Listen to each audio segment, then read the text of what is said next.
We're from Mass Creation and we're showing off Shing. Yes, the name of the game is the sound the sword makes when you take it out. It's a 3D brawler that's like modernized. We wanted to have something that like what we played in our youth, because yeah, we're old already, but that's engaging and a bit more deeper, and that's just more up to today's standards. Could you tell us something about the differences to the standard brawlers, because the yeah, the standard brawler is always a bit repetitive after an hour of gameplay or something like that. So we try to mix up two genres, brawlers and spectacle fighters, it's called, right? I think industry calls it character action games, which is a terrible name.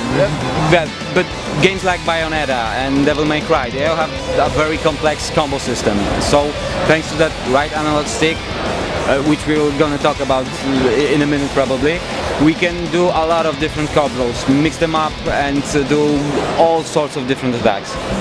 Yeah, and as Greg said, like the most obvious difference is the control scheme. Yeah. Because Shing is controlled mostly by a right analog stick, which corresponds to different attacks, like high attack, low attacks, uppercuts, different combos that you can mix and match naturally, and it makes the game.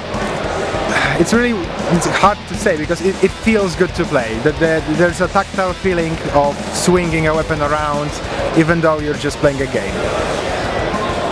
I would add also all those types of enemies. It's not something that is standard for beat 'em ups. Beat 'em up enemies are usually very simple. You just go right and push a button and smack everybody in their faces, right? So in Shing we introduce a more tactical approach to some enemies that are something like mini bosses. So all the mixing up with the combos, the power-ups, the mini bosses and stuff like that makes it a bit more engaging and more fun than a standard beat 'em up, arcade beat 'em up, old school arcade beat 'em up game. So it's a more of we call it a beat 'em up 2.0. Yeah, it's cheesy, but it's right, because it's a modernized, very modernized beat 'em up game. Do you have what inspiration did you have before creating this game? For example, I don't know, maybe classical brawlers. Our secret ingredient is an arcade cabinet that's in our company, which has like all the old school beat 'em up, and every time we have like every Friday we go through the Punisher or Alien vs Predator, yes, Cadillacs and Dinosaurs, Dungeons and Dragons. We played those games to death. We love them, and this is, well, I know once again it will sound cheesy, but we're making a game that we would love to play. The beat 'em ups are a bit of a lost genre. Nowadays more of them comes out, but for a very long time there was a drought. Well, we had for me the most obvious inspiration was Shank. I loved Shank. It was the first time that someone tried to mix up the classical beat 'em up structure. There were like juggles, different weapons, and this was something I wanted to see more of, and we came up with this.